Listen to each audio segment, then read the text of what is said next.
El esclavo más viejo se convierte en el héroe, la jugada que nadie vio venir. La frase flotó en la plaza como una incredulidad contenida, como si el aire mismo se negara a aceptar que aquel anciano de manos arrugadas podría ser objeto de una apuesta tan extraña. Fue Joaquín Santos quien alzó la mano y rompió la corriente de burlas. Fue su voz, grave y tranquila, la que llenó el hueco entre las carcajadas y las monedas, anunciando que aquel hombre ya no quedaría en manos del azar. La subasta se celebraba en marzo de 1847, en la plaza de Morada Nova. Había polvo en el aire que pegaba en la garganta, algunos carros cruzando a la distancia y el constante murmullo de la gente que venía y iba, entre rostros curtidos por el sol y sombreros que echaban sombra sobre miradas curiosas. El pregonero golpeaba la madera del estrado con un martillo pequeño y su voz se rasgaba anunciando lotes, edades y condiciones. Detrás, la pila de enseres viejos y los objetos familiares que acompañaban a quienes salían a la venta. El viejo Marco estaba apoyado contra una columna. Su espalda, encorvada, hacía que pareciera menos que un hombre. Las cuencas de sus ojos brillaban con algo que no era solo cansancio. Había memoria en esas sombras. Cuando Joaquín dio su oferta, la plaza contuvo la respiración. Pagó una suma que en reí se comentó entre cuchicheos y luego se exclamó con indignación por algunos. Un gasto que muchos tildaron de locura, un desperdicio según las voces más frívolas. ¿Quién pagaría tanto por un hombre caducado?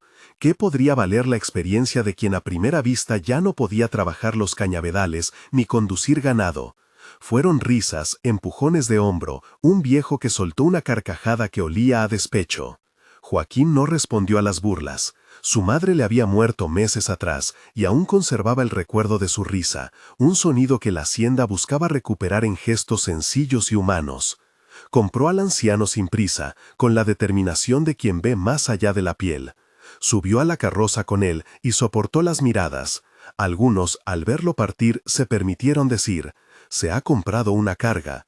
Otros se limitaron a mirar como se mira a un soplo de viento extraño. En la carroza, el trayecto fue de tierra y sol. Joaquín había preparado un mantón de lana y una caja con hierbas secas, porque en el fondo, antes de ser hacendado mediano, había sentido siempre una inclinación por los remedios que su propia madre utilizaba. A su lado, Marco miraba el paisaje con ojos que parecían registrar cada curva del camino. Su voz era baja cuando habló por primera vez en portugués con un acento que no pertenecía al valle.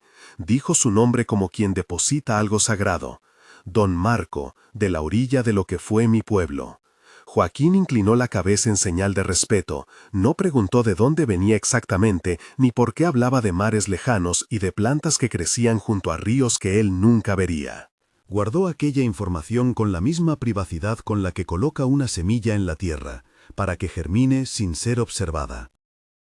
La hacienda de Joaquín no era una de las grandes señorías de Minas, pero sí suficientemente amplia para mostrar patios, corrales y una casa de adobe con tejas rojas y vigas que crujían. Había un pozo en el patio central que olía a cloro antiguo y agua, y una cocina grande donde mujeres preparaban el almuerzo con manos ágiles. Al llegar, algunos sirvientes se acercaron curiosos, otros mantuvieron la distancia, porque el rumor de la compra había llegado antes que la carroza. Joaquín presentó a Marco como si presentara a un invitado de honra, más que como a un recién adquirido. Aquí estará, tendrá su cuarto junto al despacho y trabajará cuando él lo considere. La primera noche don Marco apenas habló. Preparó su cama con cuidado y antes de dormir desenrolló un pequeño fardel donde guardaba frascos de barro, vendas, ramas prensadas y un cuaderno de tapas gastadas. Al tocar aquellos objetos, Joaquín sintió una leve inquietud. Había en el anciano algo que no cuadraba con la figura general de un hombre vendido. En el amanecer siguiente, la hacienda olió a infusión. El humo que salía de la cocina llevaba notas de bergamota, de cava y de una hierba amarga que Joaquín no supo identificar. Marco se movía despacio, pero con una anatomía de movimientos meditados. Recogía hojas, las frotaba entre sus manos, las ponía a hervir o a macerar, las combinaba como quien arma un mapa. Hubo quienes al principio se burlaron. Si aquella compra había sido una extravagancia, esta parecía una continuación. Un viejo haciéndose pasar por curandero en una casa que ya tenía doctor. Pero Joaquín guardó silencio. Su interés no era solo la curiosidad, era en parte la respuesta a una promesa no formulada, un deseo de devolver a su madre algo que el oro no podía comprar. La primera prueba real llegó en forma de humo y gritos. María, una muchacha que trabajaba en la cocina, llegó con la manga del vestido chamuscada, la piel de su antebrazo rojiza y ampollada por una quemadura provocada por una vasija que se volcó. La desesperación se propagó más rápido que el dolor, el grito de María sacudió la casa y el olor a carne quemada dibujó su propio miedo. El médico del pueblo tardó en llegar, pero incluso antes de su llegada, la punta de la lengua social ya juzgaba. Sería una marca de por vida, habría cicatriz, la joven quedaría marcada para siempre. Joaquín la miró con firmeza y llamó a Marco. La gente observó cómo el viejo se acercó con calma, cómo limpió la herida con agua tibia, y luego con una infusión que olía a eucalipto y algo más oscuro, quizás cáscara de corteza macerada. No hubo gestos de prisa, no hubo imposiciones, hubo manos que trabajaban con un respeto silencioso hacia la piel herida. El tratamiento fue sencillo en apariencia. Enfriamiento con telas empapadas, una cataplasma de barro y hierbas que matizaba el fuego de la quemadura, vendarres aplicados sin apuro, y sobre todo, una promesa de reposo y cuidados. Joaquín ordenó que la muchacha se mantuviera en la habitación más fresca, que se le diera bebida abundante y que la hubieran los olores agradables de las infusiones. En días, la inflamación cedió. En semanas, las ampollas no dejaron la marca que todos temían. Algunos atribuyeron la mejora al paso del tiempo. Otros, con menos orgullo, vieron cómo la piel de María recuperaba su tono con una suavidad que sorprendía. La cicatriz, al final, fue casi un delgado surco que apenas cambiaba su sonrisa. Los que antes reían ahora bajaban la vista. Aquello fue el primer susurro que cambiaría el sentido de muchas conversaciones. La curación no fue un espectáculo, fue un cuidado sostenido. El segundo caso trajo aún más preguntas. Pedro, capataz de un pequeño corral, sufrió un accidente con una hoz, una herida profunda en la pierna que amenazó con convertirse en algo peor. El riesgo era claro, la infección se instalaba como una sombra en la carne, y la opción que el doctor proponía, la más práctica, era la extracción de tejido y, en casos extremos, la amputación para salvar el resto. La idea de perder la pierna hizo que la voz en la plaza hablara de desdichas y certezas médicas. El joven llegó cojeando, la cara contraído por el miedo a perder lo que le era necesario para trabajar y vivir. Don Marco examinó la pierna con ojos que parecían buscar no solo la herida, sino el mapa de la sangre y el calor. Habló con Pedro en voz baja, diciéndole que debía confiar, que los remedios eran humildes pero constantes. Preparó una cataplasma de hojas quebradas y resina, sopló sobre la venda antes de aplicarla como quien insufla una bendición, y enseñó a Joaquín y a los asistentes cómo masajear, cómo limpiar, cómo preparar baños que favorecieran la circulación sin alterar el tejido. Fueron días de cuidado atento, lavados con decocciones templadas, emplastos que extraían el mal olor y fomentaban un lecho más sano, y apósitos que se cambiaban con delicadeza. Nadie prometió milagros, nadie ocultó que el proceso podía fallar. Pero la pierna respondió. Lo que era una herida que amenazaba con llevarse la movilidad, con el tiempo, se convirtió en una cicatriz que no impedía caminar. Pedro volvió a caminar al campo, y la gente, al verlo, inclinó la cabeza como quien reconoce un enigma resuelto. Con cada recuperación, la voz sobre don Marco empezó a transformarse. De burla pasó a murmullo, de murmullo a fila que se formaba en la puerta de la hacienda. Gentes de poblados cercanos venían en busca de alivio. Una tos persistente que no cedía, una fiebre que parecía más obstinada que el saco más pesado, dolores que habían acompañado a generaciones. Marco las atendía con la paciencia de quien conoce los senderos del cuerpo humano y las plantas que lo curan. No había fórmulas secretas en su trabajo, sino observación. No había promesas categóricas, sino una mezcla de prudencia y esperanza. Joaquín, sorprendido por el cambio, no lo ocultó. La hacienda empezó a prosperar con otra clase de recursos. La reputación que atraía personas dejó monedas en la despensa, pero también dejó un efecto intangible más profundo. Joaquín veía a la gente acudir y salir con ojos distintos, como si hubieran recibido no solo remedio, sino dignidad. Empezó a pensar en la justicia de la decisión de comprar a aquel anciano, en si no había sido una jugada moral más que económica. ¿Había desafiado un orden social con su gesto? Tal vez.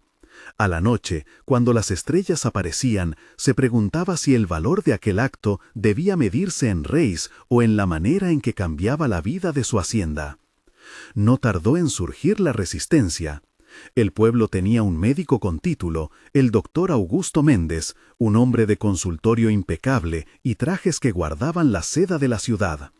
Méndez vivía de la certeza que daba un nombre escrito en papel y una formación adquirida en libros. Cuando llegaron los primeros rumores de que aquel curandero había ahorrado una pierna y aliviado una quemadura, el doctor sintió su autoridad temblar. No por vanidad desmedida, por miedo a la pérdida de su medio de vida y por la convicción profesional de que la práctica sin títulos podía resultar peligrosa. Méndez, con su tono de voz controlado, comenzó a cuestionar en voz alta: ¿qué garantías da un hombre sin estudios? ¿Qué controles? ¿No es peligroso poner en manos de supersticiones la salud de los que confían? El antagonismo no nació como odio virulento, nació como una voz institucional que, frente a lo inesperado, se aferraba a la formalidad del saber. El doctor redactó algunas cartas al corregidor, habló con vecinos influyentes y fue sembrando la duda. Al mismo tiempo, hubo quienes defendieron a Marco, personas que habían visto a sus hijos sanar, que habían sido atendidas sin que se les cobrara más de la justa solidaridad. Entre ellos, algunos hombres de negocios que vieron que la dinámica económica de la hacienda podía reconfigurar la plaza. Para ellos, la reputación no era solo salud, era prosperidad. La prensa local, tenue por aquellos años, recogió versiones contradictorias. Unos celebraban la virtud de Joaquín, otros advertían contra la charlatanería. En los bares se discutía si el valor humano que había motivado la compra del anciano no era, en realidad, una inversión. Se hablaba de dinero y de deuda moral, se mezclaban cifras y convicciones, y en ese caldo de posibilidades la figura de Marco crecía. Él, por su parte, continuó ejerciendo con la misma humildad con que había empezado. Recogía raíces al amanecer, preparaba ungüentos al ocaso y dejaba que su reputación se construyera a base de resultados y de la lentitud de los cuidados. Entre los sirvientes hubo una transformación subtendida. Los que al principio miraban con recelo empezaron a tratar a Marco con una deferencia nacida del reconocimiento. Incluso Bernardo Costa, hombre de taberna conocido por su lengua afilada, llegó una noche a la cocina y, tras ver cómo Marco aplicaba una mezcla sobre la frente de su esposa para calmar una migraña, dejó escapar un «gracias» que apenas alcanzó a oírse. No fue un momento de fanatismo, fue la aceptación de un saber que había estado oculto y que era ahora visible sin estridencias. Apareció también el joven médico Felipe Andrade, que acababa de regresar de Europa con ideas modernas y la curiosidad de quien busca combinar escuelas. Fue él quien, con la audacia de la juventud, se acercó a Joaquín con preguntas sinceras y con la intención de observar. Felipe no despreciaba la formación académica, la consideraba necesaria, pero su mirada no era cerrada. Vio en Marco algo que le recordó a textos antiguos que hablaban de manos que curaban y de conocimientos que viajaban con las personas. Se ofreció a documentar los procedimientos del anciano, a aprender lo que pudiera y a ofrecer su testimonio si las cosas marchaban bien. Esa apertura fue un puente que más adelante resultaría decisivo, pero por entonces era simplemente la curiosidad honesta de un hombre aún sin deuda con el tiempo. En medio de la creciente aceptación, la plaza volvió a murmurar. Algunos vecinos, que antes habían reído, ahora se acercaban con cautela para pedir una consulta. Poco a poco, la fama de la hacienda se convirtió en una fila de cuerpos y testimonios que alimentaban una nueva narrativa, la de aquel que había sido comprado como un quebranto y que, en su sabiduría, estaba devolviendo salud. La comunidad empezó a preguntarse si la mano que daba alcohol y ungüentos no escondía además una forma de restaurar la dignidad a quienes la habían perdido. Pero no todo fue admiración. El doctor Méndez empezó a tejer argumentos más formales, denuncias de prácticas sin licencia, advertencias sobre contagios no controlados y la necesidad de preservar el orden sanitario según los parámetros que él conocía. No era una simple posición profesional, en ella se mezclaba el miedo a perder el monopolio y la perplejidad frente a un saber no reconocido por instituciones. Sus cartas al corregidor hablaban de riesgo público, sus conversaciones en el prostíbulo del pueblo se teñían de un dejo de resentimiento. Muchos esperaban el desenlace legal como quien espera una tormenta que eventualmente limpia el ambiente. Mientras tanto, la atención que atraía la Hacienda permitía que Joaquín reflexionara sobre la naturaleza de su economía y su ética. Había empleados que ahora trabajaban con el orgullo de quien sabe que su comisión en la vida no depende únicamente del arduo trabajo en la caña, sino también de la manera en que se les reconoce. Joaquín decidió no lucrarse de forma abusiva con las curaciones. Habló con Marco y acordaron que se pediría una ayuda modesta de quien pudiera pagar y que nadie sería rechazado por pobreza. Esa práctica, más que caridad, fue una forma de redefinir una relación entre el que da y el que recibe, entre la riqueza creciente y la obligación de justicia. La gente lo notó, la Hacienda ofrecía alivio y una nueva forma de entender la retribución. Un atardecer, bajo la luz anaranjada que se cuela entre los aleros, Joaquín caminó hasta el cuarto de Marco. El anciano estaba sentado junto a la ventana, sus manos conteniendo un frasco pequeño. No habló de política ni de moneda, habló de lo que había visto en su vida. Caminos lejanos, pruebas, noches en vela sosteniendo la mano de quien se estaba yendo y la certeza de que el cuidado no pertenece a nadie en particular. Las hierbas fueron compañeras, el cuerpo maestro, dijo en voz baja. Joaquín escuchó y entendió que aquello que había adquirido no era una posesión, sino una responsabilidad. En su interior se anidó una idea que aún no expresaba en palabras. Tal vez la liberación no debía limitarse a la Carta de Libertad. El eco de todo esto llegó hasta el juez Tavares, hombre de autoridad con una presencia que imponía respeto en la región. Él, que sufría dolores crónicos en la rodilla desde hacía años, se mantuvo al margen por prudencia. No era un hombre de juicios apresurados, su despacho, repleto de libros y decretos, hablaba de equilibrio. Sin embargo, la energía que emanaba de la Hacienda, la creciente insistencia de voces que pedían reconocimiento para Marco y la presión de Méndez hicieron que la posibilidad de una intervención pública se convirtiera en algo imaginable. El doctor, en una de sus cartas, insinuó que la salud de las personas debía estar protegida por la ley e insinuó que la tecnicidad y la formación no eran asunto de superstición. El ambiente entonces se cargó de tensiones distintas. Por un lado, la esperanza que brotaba con cada mejora. Por otro, la formalidad que se sentiría amenazada si el curandero ganaba demasiado espacio. Las conversaciones en el café, en la cantina y en las galerías del mercado trazaban un mapa de posiciones. Joaquín se mantuvo firme, pero prudente. Sabía que un conflicto mayor podía arrastrar consigo la secuencia de hechos que ahora alimentaba la pequeña revolución de su hacienda. La noticia de la recuperación de María y de Pedro, de los baños herbales y las cataplasmas, empezó a circular por pueblos más lejanos. Llegaron cartas de agradecimiento, presentes humildes y anécdotas de familias que habían visto alivio en otras manos. Algunos recomendaron a Marco desde la distancia y otros vinieron en persona a escuchar su voz. Entre ellos, un hombre mayor que se llamaba don Bernardo llegó un día para pedir alivio para su mujer enferma. Ella, con tos seca que no cedía, fue atendida durante semanas en un tratamiento que combinó reposo, sopas calientes y vapores que aflojaban la flema. Cuando ella recuperó la voz y la fuerza, Bernardo se arrodilló humildemente frente a Marco y le agradeció con la intensidad de quien recupera a su compañera. La fama también impregnó pequeñas tensiones dentro de la hacienda. Algunos criados veían con recelo la atención que se prestaba a los visitantes. Otros envidiaban la atención que el dueño recibía por su decisión. Joaquín, atento, instituyó turnos y mecanismos que preservaran el funcionamiento de la finca. No deseaba que la ayuda sanitaria se convirtiera en un negocio que arruinara la subsistencia normal de la casa. Su preocupación no era solo económica, era moral. No quería que la bondad se transformara en espectáculo. Mientras todo esto ocurría, en una mañana gris, llegó a la hacienda un mensajero con un sobre lacrado. Vicente, el capataz, leyó la carta en voz alta. Era una nota del doctor Méndez, en la que éste solicitaba que se suspendieran las curas hasta que se comprobaran sus métodos.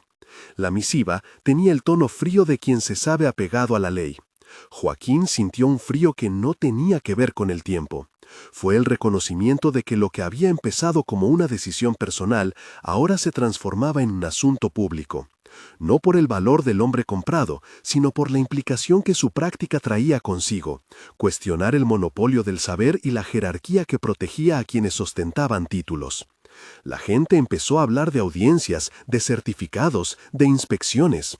Algunos defendieron el procedimiento de Méndez como razonable, otros lo vieron como una maniobra para acallar una forma de sabiduría que siempre había existido, pero que pocas veces se permitía hablar en voz alta. Joaquín, responsable de la estancia, entendió que la defensa no sería solo de su persona ni de la de Marco, sería de una forma de ver la sociedad que, si prosperaba, podría abrir puertas a otros. Aquella posibilidad lo impulsó a sostener la apuesta.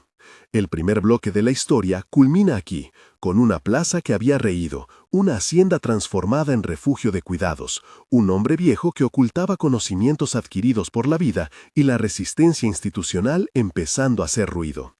¿Crees que Joaquín perdió la razón aquel día en la plaza al alzar la mano? Déjalo en los comentarios y cuéntanos qué hubieras hecho en su lugar. Lo que siguió fue una cadena de decisiones que nadie esperaba. La fama trajo más pacientes, pero también más ojos críticos. Un expediente comenzaba a cocinarse en los despachos. Cartas cruzaban caminos y en la taberna se decían cosas que no solamente pertenecían a la medicina.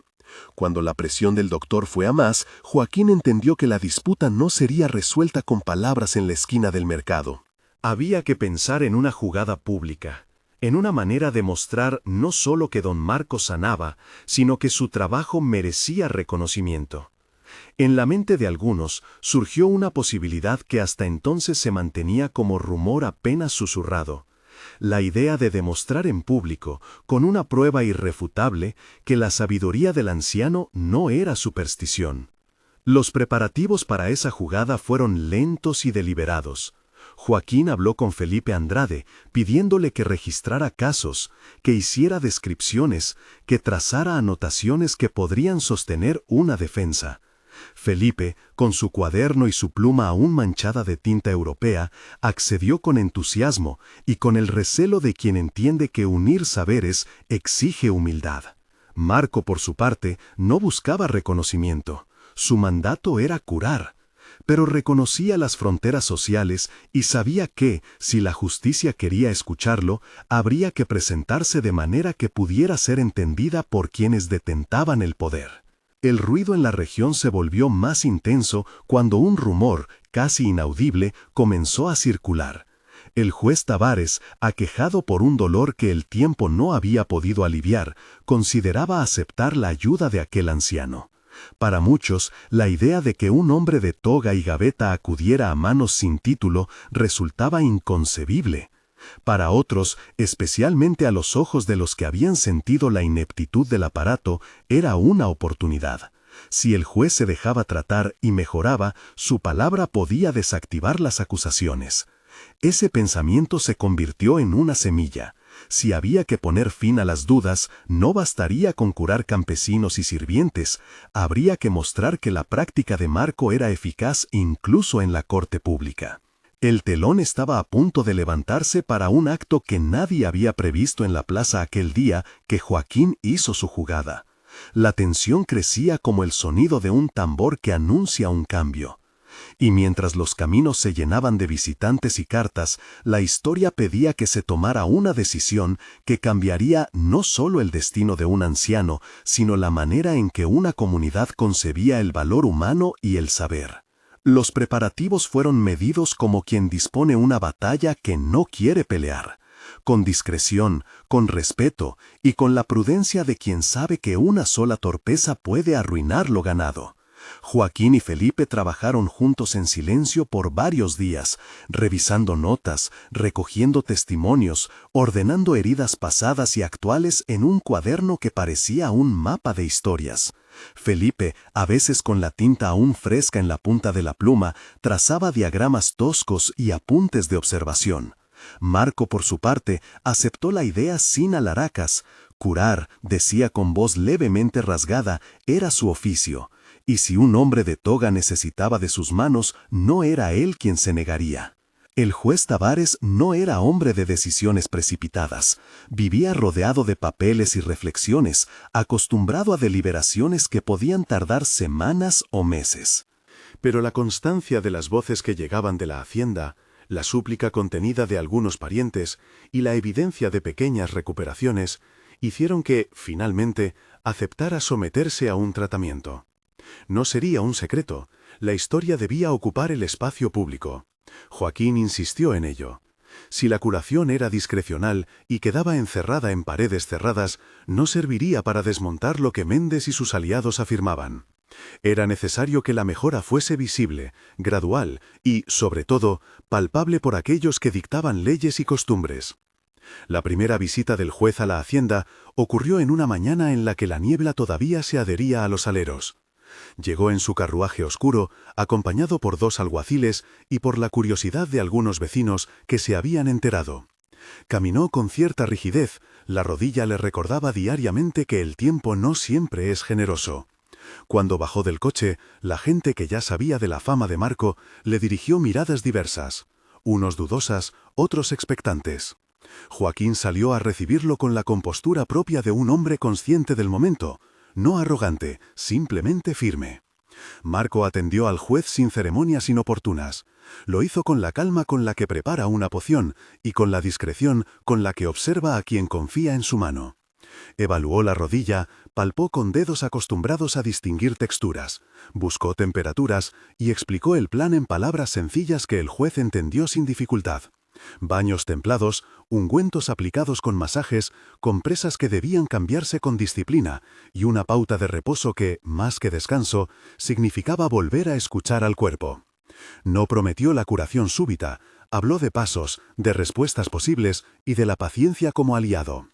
Las semanas siguientes se sucedieron con la cadencia de un ejercicio cotidiano. Las primeras horas trajeron pequeñas mejoras, al principio menos dolor al levantarse, luego noches con sueño un poco más profundo, después la capacidad de doblar la pierna sin un sobresalto.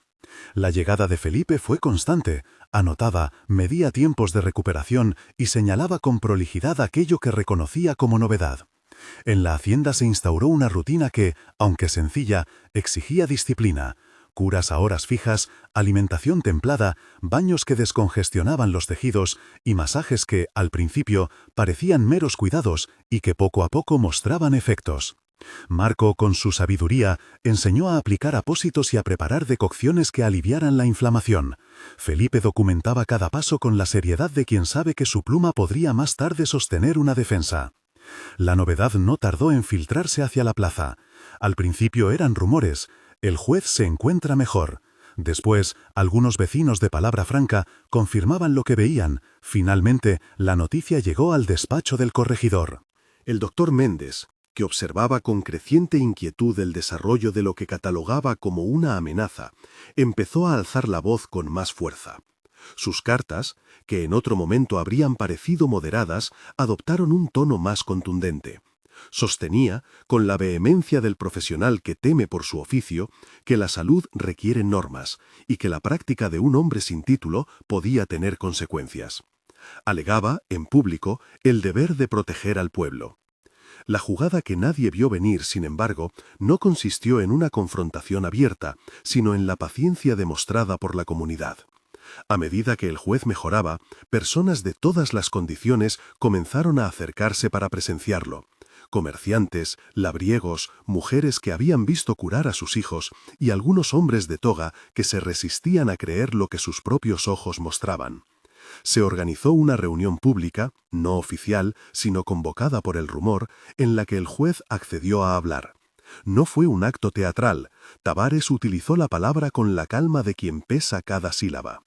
Habló del dolor que le había acompañado, describió el tratamiento sin adornos y, ante la plaza atenta, reconoció la diferencia. «Vine escéptico», dijo en voz clara, «y vuelvo con la sensación de que hemos de escuchar toda sabiduría que alivie el cuerpo humano. No declaro aquí la ciencia de unos en lugar de otros, declaro que he mejorado y que con ello ciertos temores deben someterse a la evidencia». Su pronunciación no fue una condena del doctor Méndez, sino una validación pública que sin embargo añadía una carga moral a la comunidad. Si un juez podía mejorar con manos sin títulos, ¿no era injusto cerrarle la puerta a quienes podían servir? La declaración del juez en la plaza cambió la balanza. Lo que Méndez había intentado consolidar como argumento jurídico empezó a sonar menos rotundo. Sus quejas, ahora contrarrestadas por la voz de una autoridad reconocida, parecían menos sólidas. La tensión mutó. De la crispación profesional pasó a la discusión cívica. Hubo quienes defendieron al doctor con argumentos técnicos. Hubo quienes, en un gesto más sencillo, agradecieron a Marco las atenciones. El Tribunal Social dictó en buena parte su veredicto. La gente había comprobado con sus propios ojos la mejoría del juez y eso pesaba en la opinión pública. Aún así, la solución no fue automática. Méndez mantuvo su postura durante algún tiempo. El orgullo de la formación y el temor por la erosión de su autoridad lo empujaron a seguir. Hubo cartas más airadas, voces que pidieron inspecciones y debates en el corregimiento. Joaquín, con la prudencia que le caracterizaba, decidió que no era momento de triunfalismos. Su idea era proteger a Marco, garantizar su libertad y convertir ese reconocimiento en algo estable. Por eso hizo lo que nunca antes había imaginado. Pidió formalmente la emancipación de don Marco. No fue un gesto simbólico. Fue un acto legal que requería trámites, testigos y la voluntad del juez, ahora favorable. La ceremonia de la libertad tuvo un matiz que escapó a los dramáticos rituales de otras historias. Fue, sobre todo, una voluntad escrita. En una sala del juzgado, entre papeles y el murmullo de quienes observaban, Joaquín entregó las palabras que formalizaban lo que su corazón ya había decidido. Marco, con las manos temblorosas no por miedo, sino por la emoción contenida, firmó con una X que Joaquín ayudó a trazar. No hubo fanfarrias, pero sí la mirada húmeda de quienes comprendieron lo que un papel podía significar en aquel tiempo, el fin de una condición impuesta por la fuerza.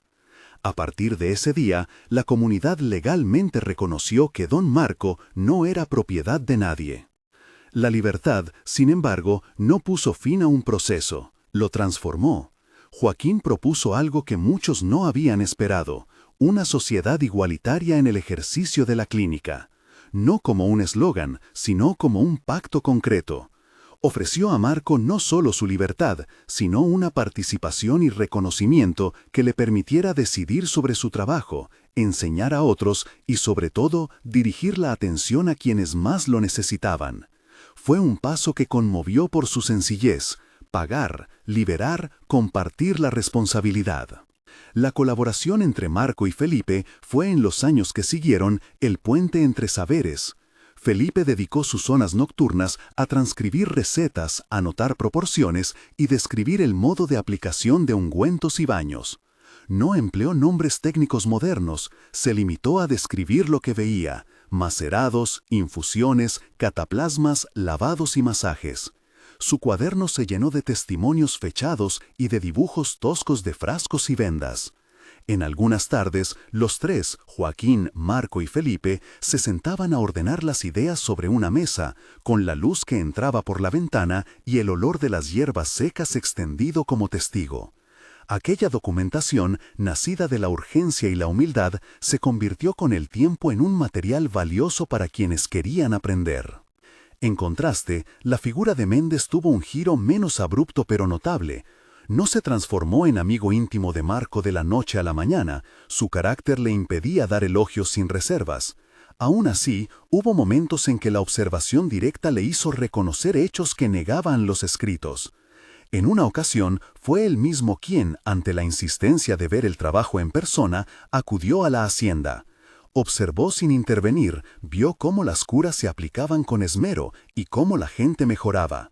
No pronunció palabras de elogio, pero hubo un gesto. Le acercó un frasco de alcohol y sus manos, torpes en el manejo de las hierbas, se ofrecieron para colaborar. La tensión entre el saber titulado y el saber empírico no desapareció, pero se matizó. En ciertos debates, Méndez mostró una postura más analítica que dogmática.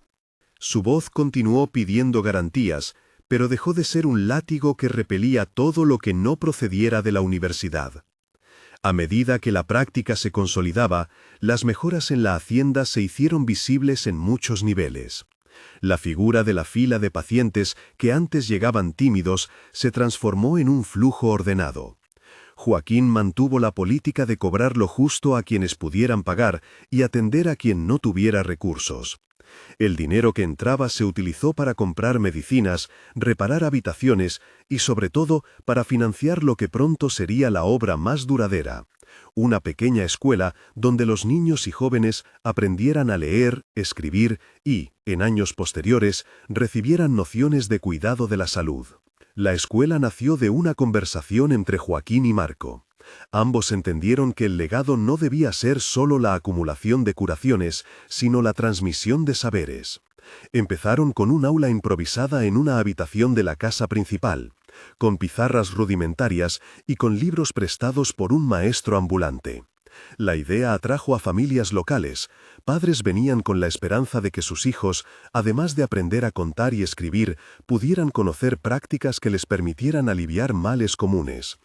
No se trataba de formar médicos, sino de transmitir prácticas de cuidado: cómo preparar infusiones, cómo limpiar heridas y, sobre todo, cómo escuchar al cuerpo. El fondo educativo que surgió después fue la expresión más concreta de la voluntad de justicia que animaba a Joaquín.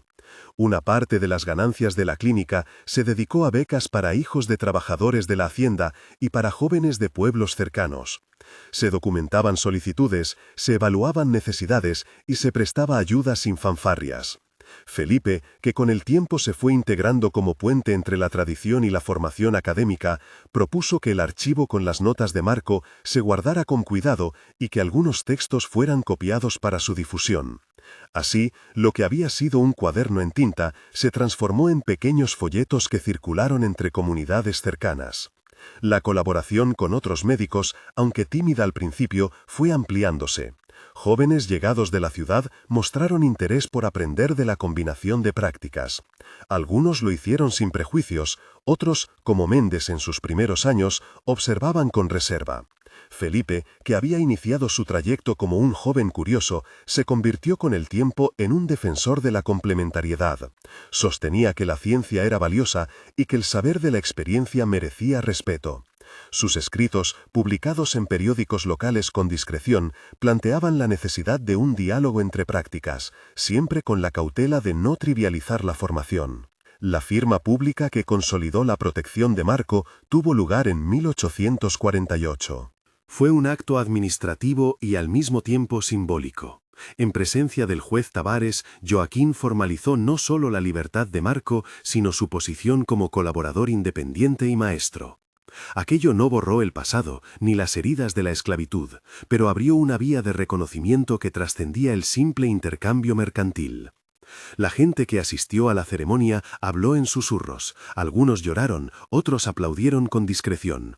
Para muchos, esa firma fue el comienzo de un cambio en la forma de ver la dignidad humana. Con el paso de los años, la hacienda se convirtió en un centro de referencia regional, no por grandeza física, sino por la reputación de un trabajo sostenido y por el hecho de que en aquel lugar la pobreza no era necesariamente sinónimo de abandono. Se instituyeron días de consulta gratuitos, jornadas de enseñanza para curanderos locales y un registro de casos que Felipe multiplicó con paciencia. Las historias de María y Pedro circularon como ejemplos, pero ya no eran relatos aislados. Se añadieron cientos de nombres y agradecimientos, relatos de noches salvadas y vidas recompuestas. La esencia de la transformación estaba en los gestos cotidianos, la atención continuada, el respeto por la persona y la convicción de que la salud se cuidaba en comunidad. El legado tomó otras formas con el tiempo. A pesar de las limitaciones de la época, se logró organizar un pequeño fondo que asistía a quienes necesitaban desplazarse para recibir atención y a familias de escasos recursos para pagar medicinas. El fondo, administrado por un consejo compuesto por Joaquín, Marco y algunos vecinos de buena voluntad, se volvió una herramienta que alimentó la idea de que la solidaridad podía organizarse de forma estructurada. La relación entre Joaquín y Marco se convirtió en una sociedad más cercana. Más que dueño y curado, eran socios en una causa. Joaquín respetó la autonomía de Marco y lo que había empezado como un acto de compra fue con los años una amistad cimentada en la admisión de culpa y en la acción restauradora. Hablaron muchas veces de los daños de la esclavitud. No hubo en esas conversaciones justificaciones fáciles. Hubo reconocimiento de injusticias y una firme decisión de reparar lo posible, con los instrumentos disponibles, trabajo compartido, educación y oportunidades. En el plano personal, Marco vivió una vida que equilibró la calma con el reconocimiento público. Ya no tenía que esconder su conocimiento, enseñaba a quienes acudían, escribía notas con la ayuda de Felipe y en los descansos recogía hierbas en los campos cercanos, hablando a veces de sus orígenes con una vocecilla que mezclaba nostalgia y serenidad. Contaba historias de océanos lejanos y de saberes transmitidos en torno a hogueras. Sus manos, que habían sostenido heridas y vidas, mostraban cicatrices y una gramática de arrugas que hablaban de trabajo y de cuidado. El tiempo, inevitable, continuó su marcha. En 1855, la hacienda ya era conocida más allá de los valles próximos. La escuela funcionaba con regularidad, y el archivo de Felipe había crecido hasta contener descripciones de tratamientos y datos de pacientes. Los folletos circulaban en aldeas y a veces en mercados de ciudades cercanas. No era una institución formal en el sentido moderno, pero su impacto social era indudable. Generaciones que antes nacían en la ignorancia sanitaria encontraban, al menos, una primera guía para el cuidado. Las discusiones sobre abolición y derechos humanos que se habían ido calentando en los foros intelectuales de Brasil encontraron en la historia de la hacienda un caso que se citaba en debates. No como prueba concluyente de una postura política, pero sí como ejemplo de que las jerarquías podían ser cuestionadas por actos concretos. La figura de don Marco fue evocado como un símbolo de la dignidad restituida y de la posibilidad de que un hombre, comprado en un mercado de crueldad, se transformara en agente de salud y de cambio social. Con el siglo que avanzaba, llegaron homenajes y testimonios. Algunos años después, en una ceremonia sencilla, se plantó un árbol en el patio de la hacienda en memoria de la transformación iniciada allí. Más tarde, la comunidad organizó un acto para reconocer a quienes habían contribuido. Joaquín, ahora ya mayor, Felipe, convertido en médico reconocido, y por supuesto, Marco, cuyo nombre resonaba con respeto. No faltaron discursos en los que se recordó la jugada de la plaza, esa que al principio pareció una extravagancia y que, con el tiempo, reveló su sabiduría. El doctor Méndez, ya veterano y con sus propias canas, observó desde la distancia. Nunca se convirtió en un aliado ferviente, pero sí en alguien que, en la vejez, valoró la complejidad de los saberes humanos. En una carta tardía, reconoció sin grandilocuencias que los hechos habían mostrado la utilidad de escuchar y aprender. Fue una concesión templada, sin altar en la plaza, pero significativa para los tiempos en que tantas verdades se sostenían sobre el orgullo profesional. El epílogo de esta historia no es la exaltación de una persona por encima de otras, sino la constatación de cómo un acto de audacia y de humanidad puede transformar puertas cerradas en pasadizos. La fama de la hacienda se prolongó, y con ella la memoria de que el valor de un hombre no debe medirse por su fuerza física ni por la edad, sino por su saber y su disposición a servir. La escuela se consolidó, el fondo continuó dando ayuda, y los manuscritos de Felipe hoy son consultados por investigadores que buscan entender cómo se articulaban prácticas distintas en un siglo de cambios. A lo largo de décadas, la figura de don Marco fue citada en reuniones y discursos. En 1888 y en años posteriores, cuando las grandes discusiones sobre la libertad alcanzaron otros niveles, muchos recordaron la historia de aquel esclavo viejo que se convirtió en héroe no por la fuerza, sino por la dignidad y el saber. Algunos pueblos erigieron placas. La plaza de Morada Nova albergó en fechas posteriores un pequeño monumento que, con la sencillez de la época, recordaba los nombres de quienes habían contribuido a la transformación colectiva. No se trató de la glorificación de una sola persona, sino del reconocimiento de un proceso en el que hubo errores, valentías y gestos cotidianos. ¿Qué le queda al lector de todo esto?